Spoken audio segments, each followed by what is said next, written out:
أعوذ بالله سميع عليم من الشيطان الرجيم. بسم الله الرحمن الرحيم. إن الحمد لله نحمده ونستعينه ونستغفره ونعوذ بالله من شرور أنفسنا ومن سيئات أعمالنا. من يهديه الله فلا مضل له ومن يضلل فلا هادي له. وأشهد أن لا إله إلا الله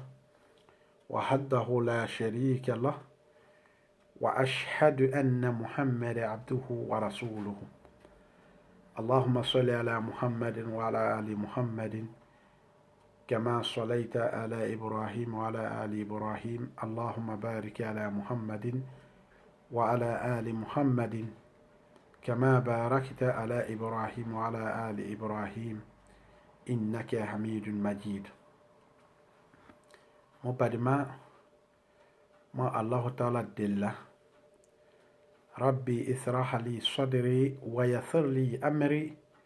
وأحلل عقدة من لساني يفقه قولي. السلام عليكم ورحمة الله وبركاته. Mobadin kena musu badima haketu mobadin kena musu mami jiala dobe finge ke kafo mokete minde la timina fono bini wole nyini gali juna mo ba musu ya nyini gali senmane mokete wojoro la timina kaben ko musu ya siri korota kwa adani musu nye ba mada adani musu besika siri korota na ka korota e barayi basoro wayere siri korota mi de le febini. Allahu akbar, Allahu akbar, ashhadu an la ilaha illa Allah, ashhadu anna Muhammad Rasulullah, حي على الصلاة حي على الفلاح قد قامت الصلاة قد قامت الصلاة. الله أكبر الله أكبر لا إله إلا الله. سيد كورتالي ورا نكام سوديا أبسكا سيدي كورتا مسابولي مسوفة نكاديا me foro setaka na kwani ka korota ana dafanya susufala ababe bara yisoro donc we joro wodia ni akase akenya mina wafanani ma sha Allah la quwwata illa billah ala basara sara kuni mala ala fanga diama ko ale ko no fiya alela na akibiri eka akamide fo wuri kona wati dulo a mi ka aka fo sujidi la ni mi ka aka fo wuri kona woya alitrola mo badema ni kibiri wuri kona e fo amide ma rukoi mo bara muka mako wuri kon rukoi ni tuma mino igberengu mo bi na ki kola Kenya egberengu te du made ki bini ki bulu gban egberengu la egberengu da tun kaw bla ete fere kono etamina la egberengu sengoro edamina la ewurola ya mina ki egberengu ada tun we kaw bia ete fene fia kono ki biri ki kola tiri ki nyabe ete biri yoroma eti kumbi bakela elundi ko sambalala ko joro le toru ko wuri kon joro lewe manieka arabu kan fonya gberele mo burewe mota fonya la nam ikete kamen vola idia wolete subhana rabbiyal azim seniya masanye masame abu subhana rabbiyal azim seniya masanye masami korotani masami abu subhana rabbiyal azim seniya masanye masami abu masami korotani donc i wele fola we i ko biri ni we kela wuri kɔnɔ ruko ila ko la wuri to la malo bon question ma si me wuri kɔnɔ duni e ko la wuri to e kita fa welo sami Allahu liman hamdahu sami Allahu liman hamdahu Allahumma rabbana lakal hamd حمدا كثيرا طيبا مباركا فيه من يفعل نكمل اللون إبادة فنفو سمع الله لمن حمده على وين منيك جون كانا جون منا على تنونا جون منا على بالك بولا سمع الله liman hamdahu alawe meni ke a jon kana jon mina ti barika bola alawe meni ke jon ya barika blala atinye ya mo we ka mo kola bilila mo ye mini fola mo badma wo ole ko so serilo imi vo serilo wa korolona ila su seri nyuma kema e ala yansi anye ji kono e juso kun sabati ala kuka ele ti miri la juye ko baba uma utu turun ko ba uteni miri yala baka utu pase mi fola i miri la i koro mi fola koro mi ala kati tima yo mena fokato welo Allahumma rabbana e moti ala lakal hamd تنوي إلى الله تعالى تعالى حمدا تنولا كثيرا أسيما زيامانا طيبا أسنما مباركا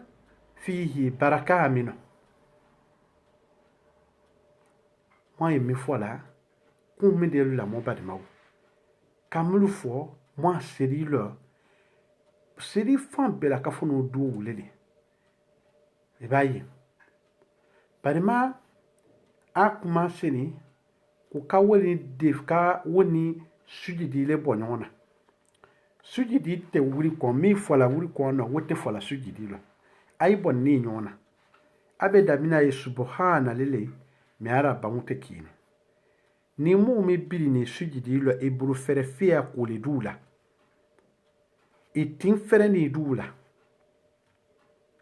e singwani ngumba fla gberengu fla wo gbani komadu ma e singwani ngumba fla wo tuseni dula wo gbani duma wo denu te tu kuna de koko masini da wala jeni ka kuna nyanga tikate de fu singwani ngumba fla ye du soro kala e gberengu fla ka kala ite fere fla ka kala itinka inyada ibidina minika do ubi bini a kunje maya no atikate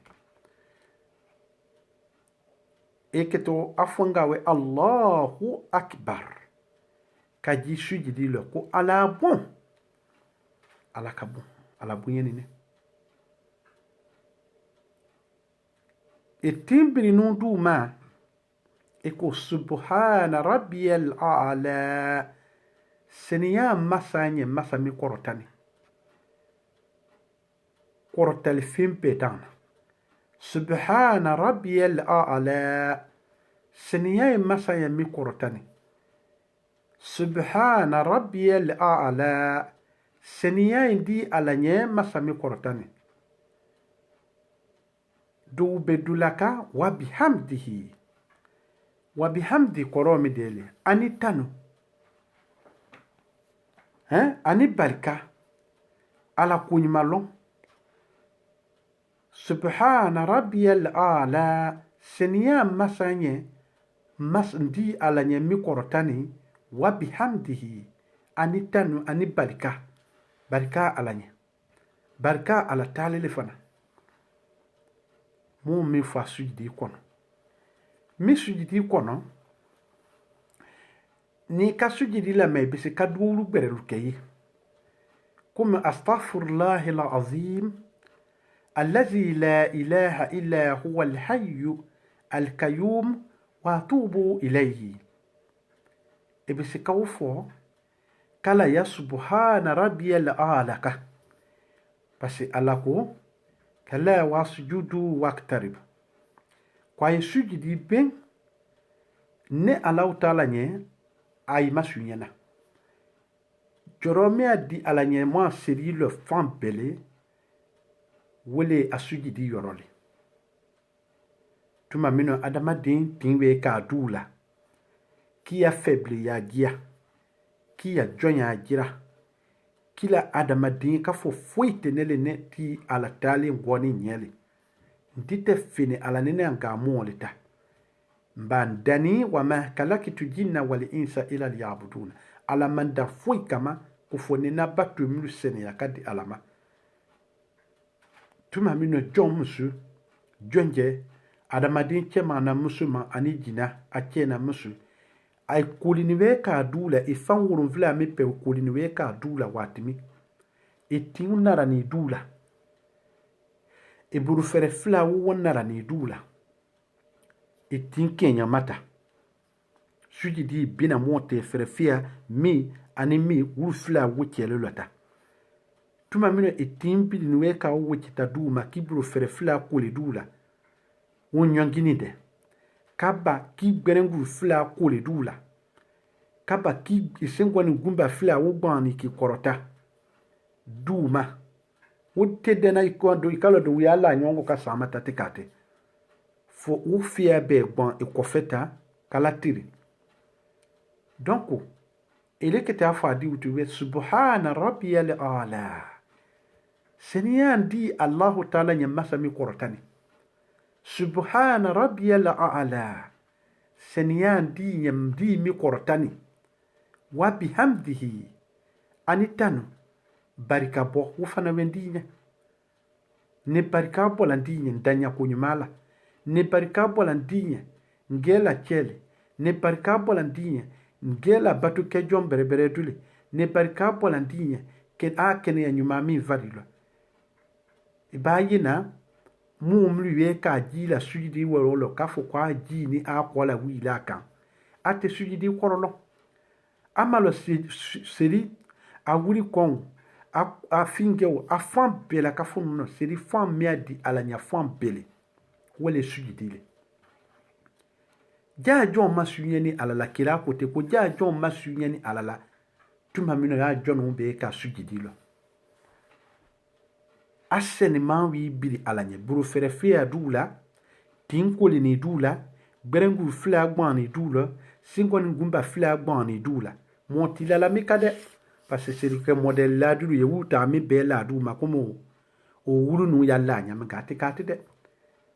musu dulu bakela che dulu bakela me wulu manyalo ne mote milu la duma adani ti fereli wa kafo kami be koli dula mo dulu bake aya fa uma kwa awa wulu lake wulu ilatine mo takate eti wokela mo badma ay kuma dimambamino me subhana rabbiyal a'la seniyayin di Allah Ta'ala nyami korotani wa bihamdihi anitanu kunyu mapela kafunu abendi nyade ni ala tanu na tanu kunyu mapela ni kaba misaba fola ya sujidi lo kasoro emibu bodula emitin bodula emigberengula wuli emisengwa ngumba fila bodula ya fait ka sujidi pour lancer kala jenye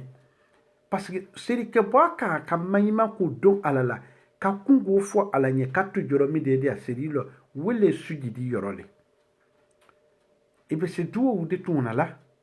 ka jurumu ka fali tun ala ka anyini ala fe ebe se duo tun la ye duo mi widiana astaghfirullah alazim allazi la ilaha illa huwa alhayy alqayyum wa atubu ilayhi ebi se wuton la mi du pa bele dole ou bien ibi sa fola rabbi aghfir li zambi kullahu dikahu wa jallahu wa awalahu wa akhirahu wa alaniyatahu wa sirrahu ebi se wuton la ou bien ibi sa fola allahumma innaka afuwun karim tuhibbu al-afwa fa'fu anni اللهم إنك عفو كريم تحب العفو فاعف عني اللهم إنك عفو كريم تحب العفو فاعف عني ebe se wutu ala mi du ke yoro le sujidi kono lo mine mo padi musu ya question yoro mi ti nebi parce que mu ye mi na kudini ne afeti sona kitu malala mais mu jidi ka jane misiri kono ata koro karama ado di bien fait ado ngoko sila malale kasoro mone aludu i wasula kuna complet ana complet mitela aves complet nyumene de kwa fim beli dafani kasoro seri dafani de ko ana abi mami tabi afi ambondrola bulula afula la kuna a samara la sino no kwa complet kan kadana timi kasoro aslama ya mino sai bisaba wo seri complete kela lebu kadi alama adu wasula kwa we complete nyana ma blakana abi i parila kilo ben kadi kuli kunya kaye mombiri wo le ben abu kakube me asiri le ben dabu ala na harije media ma mombiri wo we maki abu ka wo de kuli kunyuma kabu kasibo de kuli ka alo ben ka ibeduna do ya bona ile jere ida ifa me asoro ni katu siri minga aketo kasa bina ni ke sirimga halisi ni siri woma dekorabu fona bina ma fo ilo wolo fo bini etati dande ala fedi ala na harije di ma ekiya bo dekore e ma ya siri dekore ekiya mobila dan ka dekore e mi ya siri la dan ya mobi tia itala dan isayin bisava silama ya lo ya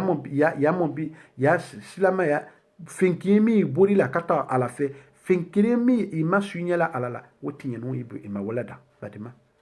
ebe to ala kwa be silama ya lo gbe ya mo mi do silama ya kambere mi do be dinalo gbe ya mo ma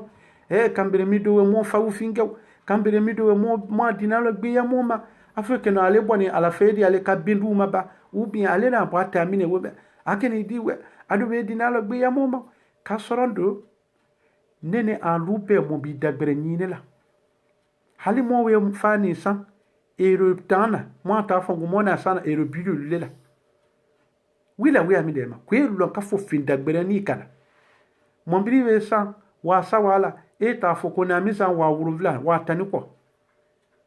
ko se ero fin dagbere ni bu fani be sana bazan gine we sana cheme flala ta fo mo nya ko cheme woro u cheme lulu ko na bo de la jate mina wuleni na commande la la fete so ya mais seri mi le bu wo seri do wo nyake ni bu ite foi lo lo momo dave tout la kwa dina lo biya mo una fali dalu ya una fali buda wole ko so ala na konga na mikela munafikuna la kwa te islam udule ate kafir udule ape wuche ate groupe mina ate à gauche ate à droite silama ujugwe tidi ya silama kurunko ni kafawe ko silama gbanza ave kerela silama gbanza inyoma kinyona ba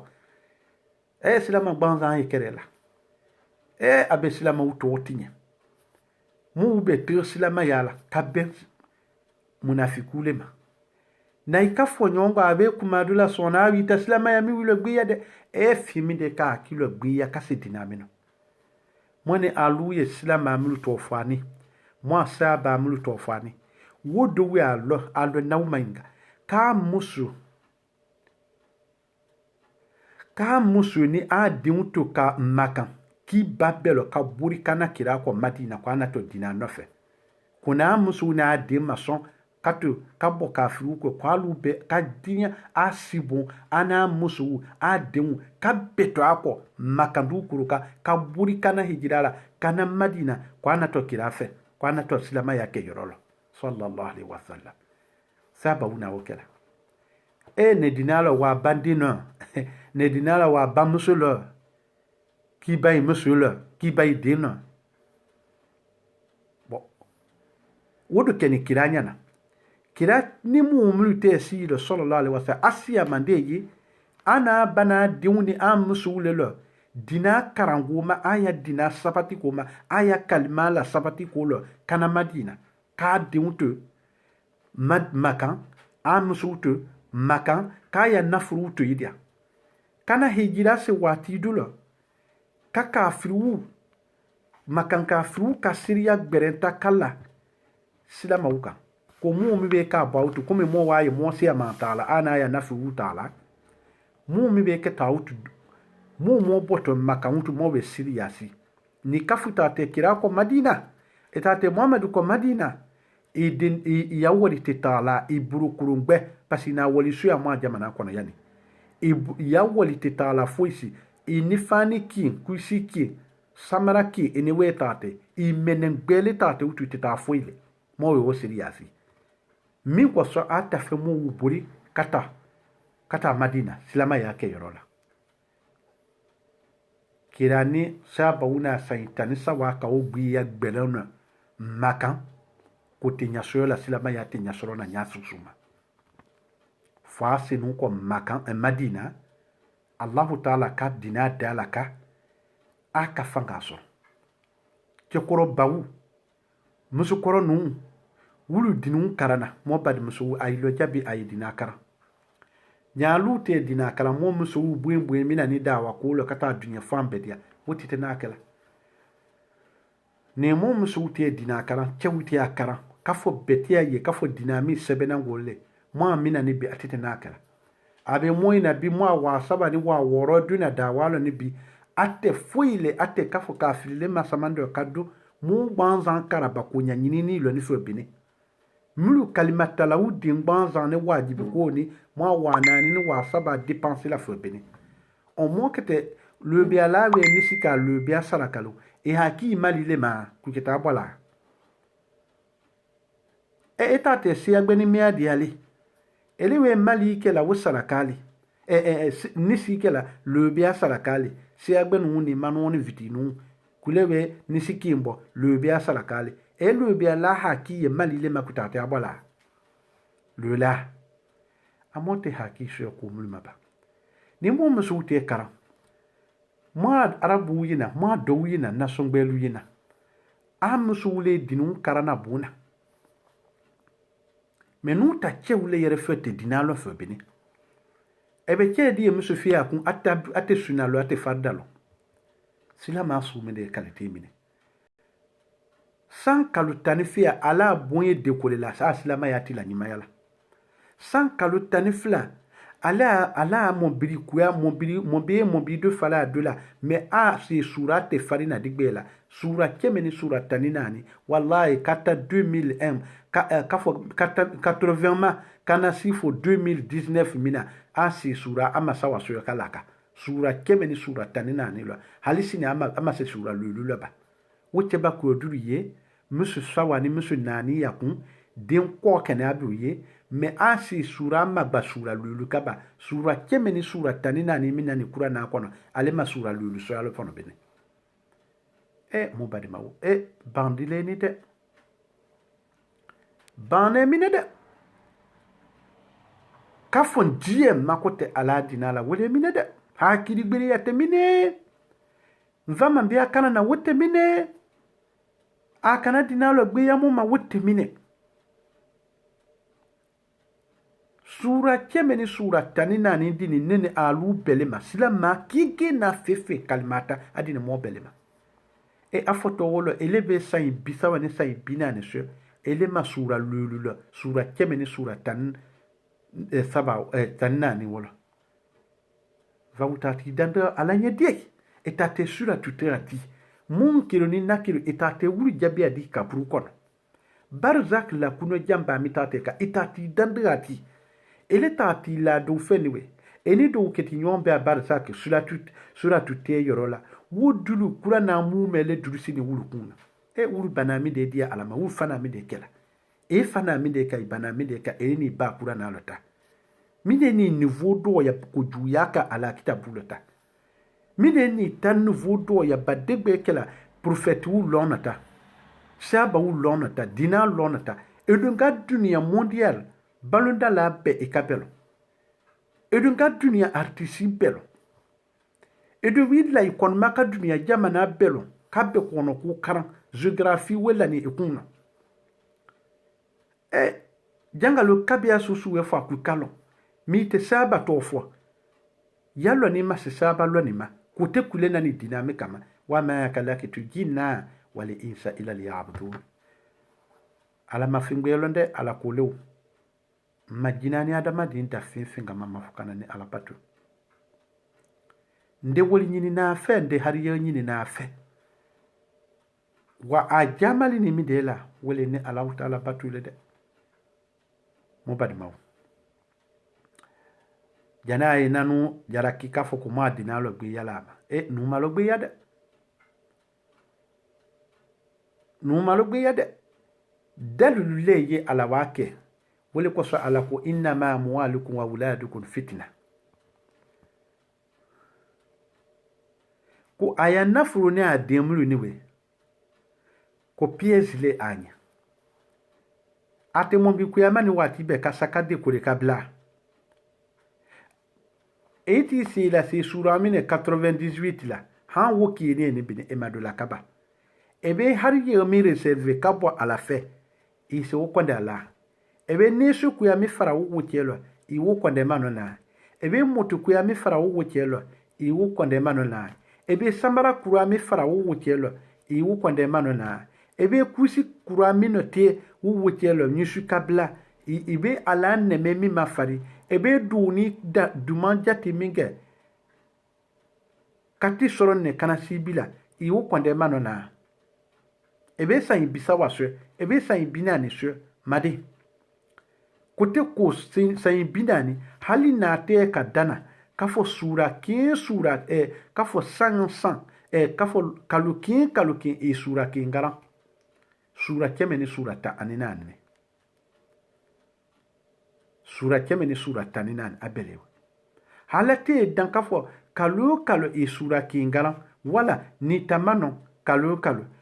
sangi sura ke ngara mobadima si jora media bi si teyidiam kwaye dinalo bi yala moma mobadima ate fara mi kuma wula ba ate mi kuma wuda bla eloja ni kafo Allahu akbar duo fiya diti mai ajuna mi suye ne abele forma duo seri dalaka duo ka seri dalaka walite foroselide ate fardale mushabuli nakidia wa ake wala afisa ake bariale parce awe funye ne mombidi ma ngede ne sekurula ka ne mopine sekurula ka bangana laka jine nene alula ita mombisande ay we mombisa mo ma afo kone pine sekurudu la ka bangana laka jiketi bamba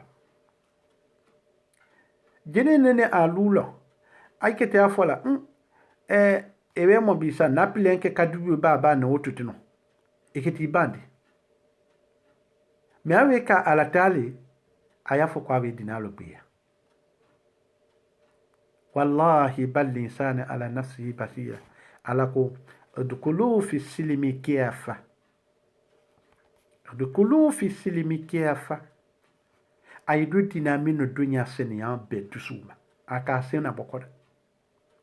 udkhulu fi silmi kiafa aidu dinamino dunya dafanuna akanana ajenge asiri lobe ayakala ajelinye asunkara ayalo ayisundu ayakala ajelinye ahiji na furu senemanyi ni ma wari soro ala foro setika ayakela ajelenye azakatu wari nyini na kazakatu wari soro ayabo abonya kunyumala ayakela ajelenye ahene fenda fanda nula misiki na uni yatiman de nula na ka wari so na fana ma wari so ayala suku bebela ay jamaliya kanyuma di ama ay henala a kuma kanyuma wule wala a bulu ya demenile wala a singule nyasu a wala haki nyumale ay woke ayakela jelele nye badima ala mi fa mo bude jani sayaje mo madina lo gbiya wallahi ay miri karamu ka histoire mi fo anye tariku mi fo lanye amakete banzande mina kila sida mina nabi lai nuhu agbasini nede basili lani nuhan ko alayhi salam sina nuhan basili lani akko awona wejuya de ka gbasi ka fari ke dali ka ta la firi sununguna aki wiri kana kila sida mina akilim sans keme kono sans bululu kila si lo mo bisimpi mina dinyala atobe hala je kanidi amasoma badimawu e wa mena nene alu ne ko kurana nani ko kabara le kala kurana mana ko kake karange finiti kabia kurana nani siriya la kono jamana ni siriya te we jamana sumudere masa nyate kula tonge we masa sumudere mba akeni be kado fode mo jamana kono lagine de qualifate kula tona qualifate siriya te la qualifate mo basila qualifate mo do akasula ko justice te barala mais à la justice anyina ni wuko ala ko alube aye exemple aye ko mulu diala ni ala fananyala ala mangina je ko da awule ko kwa ya masa chete siriya la jamana kono dinka ko wule tinyeli walala jara saw afana aluli pilenyela a karamo ka wulwe ala taf wala ayafu ma ko we dinalo biya dinami de do keto siriya tala masaba kitile nani kurana kono da siriya li nani akono ni kadu silama ya lo tonala hali kata balon dan siriya le ni siriya teye bebe ke arbitri di jerenya ni arbitri tala kafo ko bia fo yedi ate balon te diabi balon te se ka fin hali balon dan bunye ni katimi nene alu ya dinamika mote bara kurana la dinna mote bara ma kurana siriya la ba mo mala ala kwa siri kara mo sain binani se lo mote siri sura lo mota koro lo mo fante barala kwa sun lo aya sundun sun te danya bebe ma ate tratanya bebe ma kwa ina furu selemanye kata hijila mote wali ba wali lo wali kaswe nyanya ma sungurun badem boderi yakakew iriba kataw misiri belo wali lo hijila tabe kalo kasoro ma kura na karan amote framo kanate alawe sene la kwa kanake yaudi ya usule de mulu na kitabu karana kaba kiba baraka komo wa me mote baralala samia na waswaina mo wa me mo wa soso mote so mo kalo isana mi vo afeu wa nun ko lengo mo amasa utanu vola mo kalo feu nu silama ufana we na ukangita akila kwani na akatani wanu tati mino mote umana kuna na kwani kotani wanu tati mino démocratie ti mino wote ben nous sommes dans un pays droit wele fanubu ma jamana mi kono ma siriya jamana le kono farafina woki ne fa ibe ala luwala ba koro ida kambe ko ere do kambe silama de ha kafrite. Nous sommes dans un pays droit. Ni mingoni kafpa fola ala siriya mautu. Mo mina mi fane afo woti islam adolele. Wole ko so ala koko munafali al munafikuna. Ate silama uka ate kafiruka aya beloti. Me aju yani silama ule la kadana parce amakote kurana siriya la. Yukadiuna Allah aye ala aya jiya la kwa aye ala jamfana ko aye muminu jamfana kasoro aye jini jamfana ajere janfa de te janfa de janfa la e mu le janfa la mu mi te se janfa la mu tere nu ne janfa la kude yo te janfa de banzan ti nyon janfa la suvi ave sunyeli kela amana janfa ka ave na sunyeli fene do wa fo nyama konde ba do wa fo la ka fo kuma ke ko ile ta femi biwe ina jani we nata wokiti le bien le kata fo andi tiralo fe bene kata do janfa kama jani do we na fo watimi le mache nana ne ndafande bala ka so adi do kun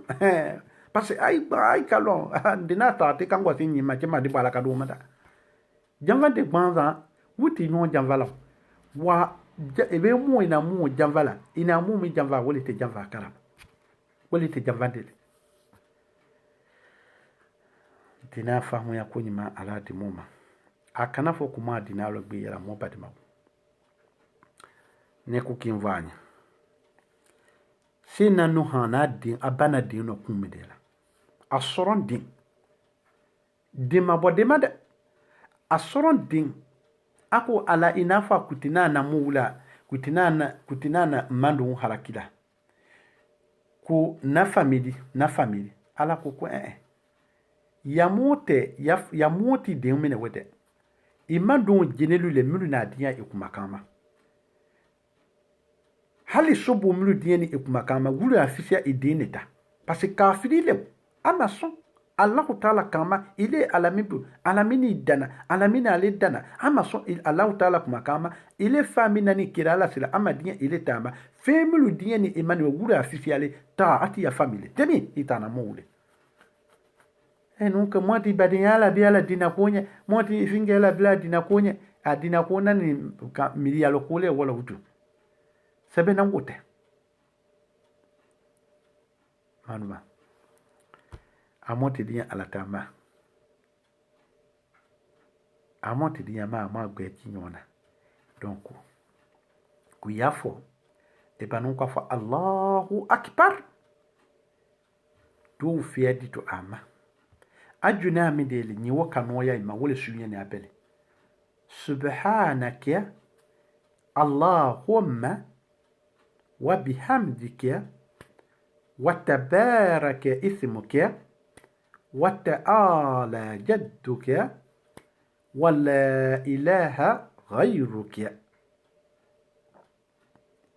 a'udhu billahi minash shaitanir rajim bismillahir rahmanir rahim et al-fatiha dame wekiri adu bereye siri dala kadu le fanawe Allahu akbar e panu kwara baru juna blala e kodi Allahu akbar kabira Allahu akbar kabira Allahu akbar kabira walhamdulillahi kashira walhamdulillahi kashira والحمد لله كثيرا وسبحان الله بكرة وأصيلا وسبحان الله بكرة وأصيلا وسبحان الله بكرة وأصيلا أعوذ بالله من الشيطان من نفخه ونفسه وحمزه بسم الله الرحمن الرحيم إسري لوليتا الفاتحة miwe noya mi mawe mita fla mino miwe noya ima ikanolo kurundo wo dule we seri dala ka dule ase yani mona fia misu ya ka dife beni wo dule i alfati afo nyanyuma la mobade e kana ko ku e korode molu na duna dinalo kila tiri lo sallallahu alaihi wasallam tumo badru duni dinalo san bisawa do san binane do san bi lul una duna dinalo aka sir sura karane kallo ka sedi kaka ami siaje made musukoro balu duni una karana de ka karan ka seri long ka barakala anu si weta nye fe mo mape wetalo de ni ka fo si weta nyo fe edonga ko lu la du ko minga ka me aju sedi de mi karan ya gbe sedi le avec au comme au courant na nani ne ko baraka na kala ko ma fo yidi atetu asiri ya kanata ka jardin ke fleur luti we jardin sous modèle rivière sans poisson o que tu dis jide gbe lani je talo e malo masiani kuran na sura kemeni sura ta anina ni lani aya wa woro ni ko mi blani ko siriya dingi dalo nute baramina o que te bende ka kundi mo man tada o se te benadi kun que to mi de nyafola silama ya mi keni sans la connaissance woti la se joro si fu janama kadina ta ni kolombaliyali ati la se joro si ni janama te ati kafu mo sika ni una falite parce que Allah taala ko kana hakili dole di amoma ala kodi fa alhamaha fujuraha wa taqwaha فألهمها فجورها وتقواها قل قصوالا كلا صلى الله عليه وسلم تعفواني أنا في مدينين على في ربي زدني علما ربي زدني علما ربي زدني علما ألا نلو نيجري جري ألا نلو نيجري جري أما فندين جري جري ama fo meso jiri ama fo na wali jiri ama fo biri ya mi mo kani na fu ko le gbani mo ma ako rabbi zidni ilma ala na lo ni jiri ne mo kama ba mema abara fu andi mi de le koto eni baden we ka se ay dena ka turunke abe dena ka turunke karti kono ala soso ko susu ayabe kala akoni silla wati dulla abe silama me ay dena ka sungurun teke sungurun ko ke nyon fe ay mana ko be ke nyon fe ite kere men ite kuma men nyambo yate balo o be kanite me lumina wodu nyonyo ma kiringeta fola a newe suna embrasser newe silama ya bebe embrasser be na fréquence dembo boro mina ndina doro mina oko chen de ta bois de nuit la oko chen de don organiser oko chen netale ko mina utu ne ben timbalo ile mo esikula idando ni kame volon lo ibe tolo silama munafiku muluye ni kame fo anyana ibe ta solo halli ibanyaye munafikuna yalo ajere simbiato mina ma nvatoma idunyo we ni ko kwa itaturundia kutitaturundia itakamo ya wodu yule jajuna de ita wahabia ya wodu we damia juna de ilo miso ati miwe kala ati na si ya turuno itikula wita Allahu akbar kitalo na woti yale kurana ni kake kurana mafe bwale kitalo na kuiba munafikulele sida mabebete kitalo na wojorodia male nelo suna ala sosomania wala fo ninga kusila makurungu hakike tije sola wolon kafa ma grupu mina ni fo gakar nyote abende ma elema ne kokoro dian elema sawanela kafu yasini nyasi welon yaliki ya masote welon nyingo Allah taala le dungo monya na ya ayyuhallazina amanu قوا أنفسكم وأهليكم نارا وقودها ناس والحجارة عليها ملائكة غلاظ شداد لا يعصون الله ما أمرهم ويفعلون ما يؤمرون ما إنا حيامي تعمي نكون وندي دون وتون دي سنغرون كولوتو إلي ما نلو سنا كسر على دواء فموني لنيا نكورا ناكونو يا أيها الذين آمنوا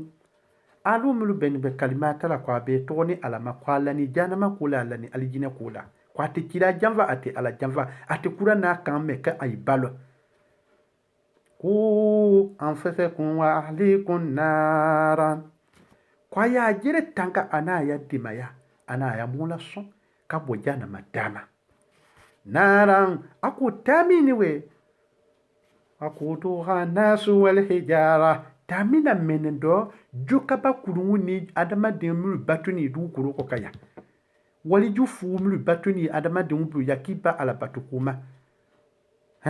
guide spirituel fumulu te du kuro ko ka koni dezo koni do lawu jomene tele tankoli lawu bidi ani sinimandi tamila menen venkete jokaba kurungule ani mumulu soni mumulu batuni du kuro ko kaya kabla ala place la tamina men de wulula عليها ملائكة غلاظ شداد كملك الليل تامي وجهي تامي بوليسي يالا ملك وداكني آلو جاجاني فيكو سبب ما يتبملو بولا بدا لا يعصون الله ما أمره ملك أول مكي على نني آلوبي على جنفالا موني آلوبي على سوسيا مي ملك أول مكي على سوسيا على آما ونيالو فيب ويفعلون ما يؤمرون على وافاني جانما ديمنا أتبلا كومنا وكو تريا كابيا سوسو أفورمني ولي لا كابلا جانما كونا كان جانما ديم مقولا جيلو ما إلي بنيلا سنغرو تيما بي na sunguru na tensila na di kana kuma ile manya ile ne confianke ile isi ka fo vraiment idion unani ko aita emma ala na mi fade innama muwalikum wa auladukum fitna kwa diwuni aina na fumulu ni we ku fitna lo piezile adini na makalo korosi ma ile kato ki ya jana madungu ye kanne ya jana madungu ye kisi wo kakadioma imalala kola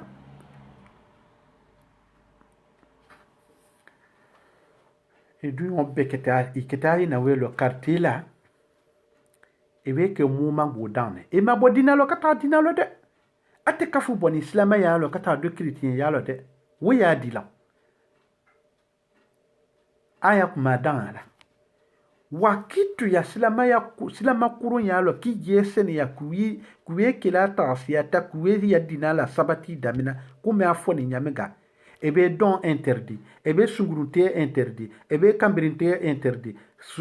sungurun ko ebe wodabla wuna fali ya ibi sembo seribarialo ite siminga donga dia kuyo wodabla ite toro organize oko ite jene ya kulo benyon kabini sungurunte oko ite furusa kulo bentu doni doke o siri wati tetimi kautu kuwije senia damina kasilama ya yere damina silama ya lewu ni kawo follow me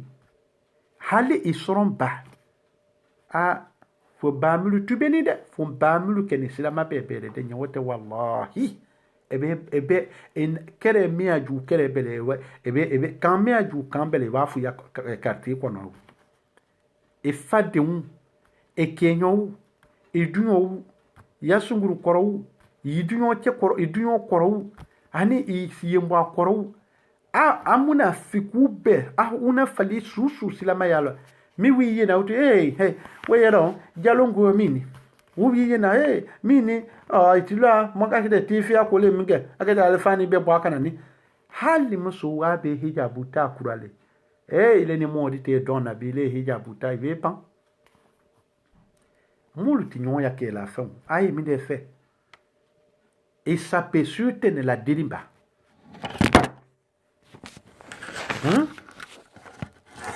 ni kasuten pasiata wa dianye fimbe kasuten deme alama wa dianye jani I alala batu midi ananye nini sutene kuya dianye katimi alakuka hoba de mawu kala famu ya di moma ala weke kala famu ya di moma ala weleke wala utu muamulu biya nyonye wallahi Allah ta'ala diyane monye kafo hala kasoro mu keme alo mena mu kimpele ala iwogi de di moma hala kasoro mu keme mu ki na nyaina ala moma jalo idien mulu bani ala mu dien ile Allah ta'ala tama kum yakura na nani ale nyaminga kome mu akara na nyaminga amina ala mu dien ile Allah ta'ala tama ma sungurumba ya minani ma Facebook mo ba ya minani Facebook je nyuma ya mina misi ya mina ni musu weke Facebook akomi walu Facebook miss Facebook miss do yere beta fani lu ele ka photo talo ka ta latimi kabla Facebook do be transport grilla ijere ka joro do magbe kati photo tayi kala nyuma ya ko kusia biayi Facebook mais muso furunu be ka tawtu ene ala chelo afo che di lebe opona ku ya fe dunia che be fanafo ka fo ku nyuma yani wala ile ni muso tinyon data abadan fawe se pati wula fawe se sefe fawe se bisulo yoro wula ene muso ya dataliti damina few fo abese mu wuchama o wekela eta silama ya afo ile ka ya dinalo kamidelu ya dinalo eni muso c'est ici la ayalla fin li konzikal kadi diun sorona joromi diun ya bami dona joromi du mandani portugais yele ebe bo portugunala ina salon portula itimi wala ina timi portugais ita portugais la kana tuduna isi bona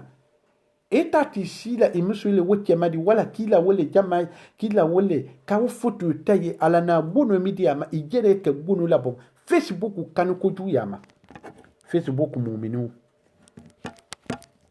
lebe ke Facebook mu'minu ne do mu'mini yani Facebook ma alimani yani Facebook ma katimi ala dinaka ama se sura kala bara wala o mo soro ko bani ama sun karankal bara wala mais ave na Europe ay intégration karanke sebe ko no fe ka intégration cours d'intégration ka woke ka wulon jamana ta nya ka woke do be droit kara do be docteur ya kara do be school make joromache joromaku do be wokara do be suferia kara do be mécanicien ya kara do be mbarana son be dikara mais ana mitié jirika wo be kara na kasoro sirima nyale bu bade kasoro ala dina ma nyale bu bade wo siri nya ko nyuma wo nya talinya na bene ale mu ku ya le silama ya lo wati be ti silama ya ke son foi dama siri dita ko kaw siri ko nya kaw sundungu kaw musu do aku wallahi ma ce ba ko siya ma ce siya ma ya ha abiya ni de ate se dena bia bonda de wudu we ka wulu yahudiya karane la ale yere ba ma fina femme ma fina dikete de wula bia la mo batma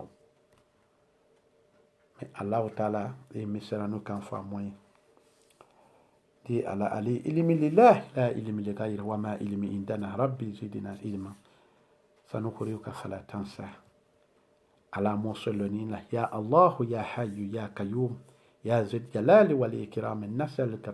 نسألك أن تحيي قلوبنا بالنور معرفتك يا الله يا حدي يا صمد يا محيي الموتى على موجسكم ديما مبادئ مو من يكفو أن يورا منا كما profiter mo bade monsieur ya nyiningali fe kabwa labiye ale na mi nyiningali kela mo adu kanye alemina mo hakibe a wojorolo mo adu kanye mo kinde kamo ya kela mo ye kamo hakibe a jorula kafo usa joro mini ne tadifole wo bende mo se amane tama abe bara yisho mi belabi alhamdulillah mo kete famu ya lisho ya wojoro fenu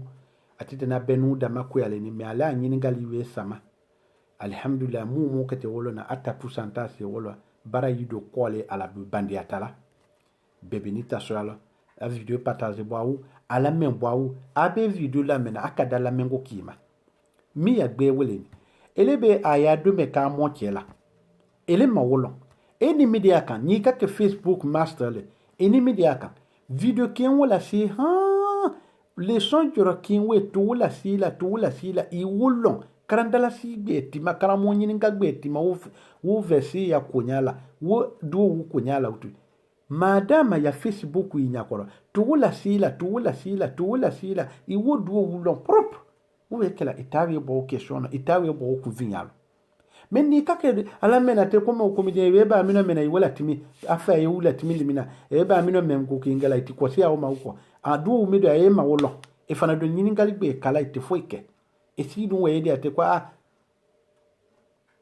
ça ya wodu ko fait fait ala se wono susu abe amakate ici là kala la nyakati moma alawe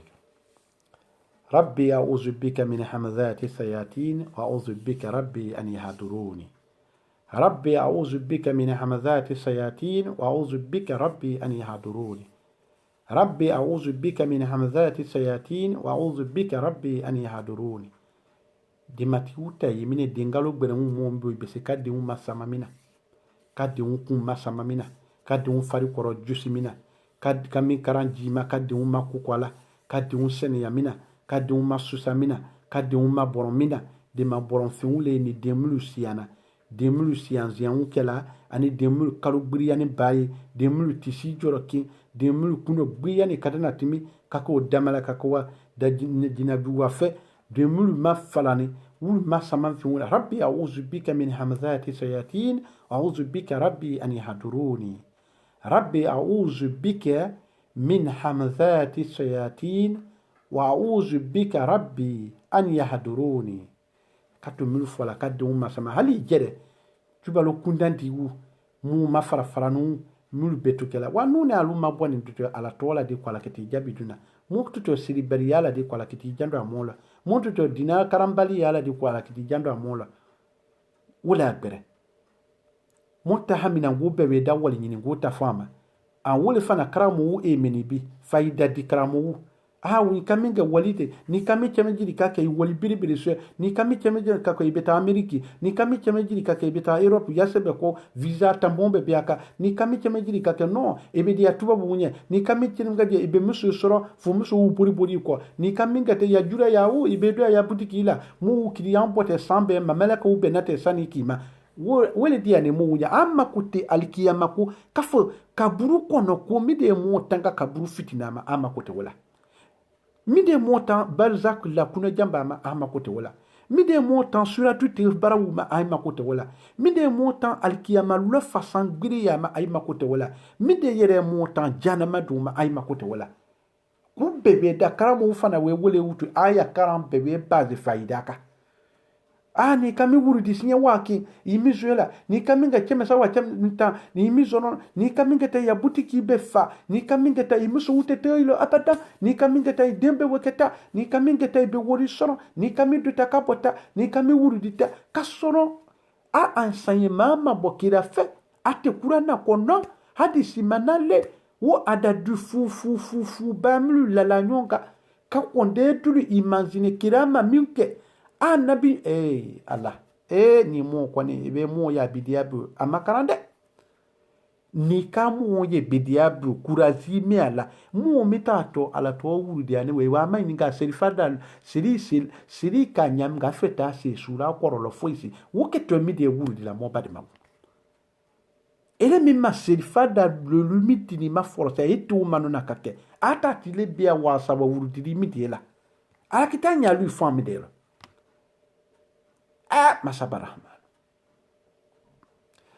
ربنا لا تؤاخذنا إن نسينا أو أخطأنا ربنا ولا تحمل علينا إثرا كما حملته على الذين من قبلنا ربنا ولا تحملنا ما لا طاقة لنا به واعف عنا واغفر لنا وارحمنا أنت مولانا فانصرنا على القوم الكافرين وصلى الله على سيدنا محمد وعلى آله وصحبه وسلم تسليما كثيرا وآخر دعوانا أن الحمد لله رب العالمين على سوكا إلى جمال سنندي الله تعالى كلا دموما على ولك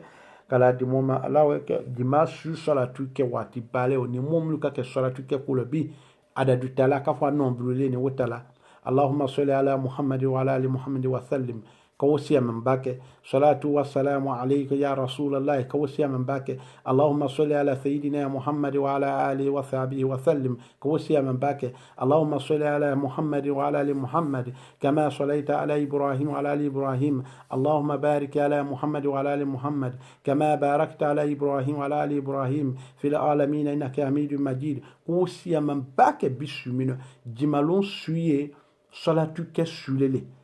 kakene bo jumala salatu kellum balle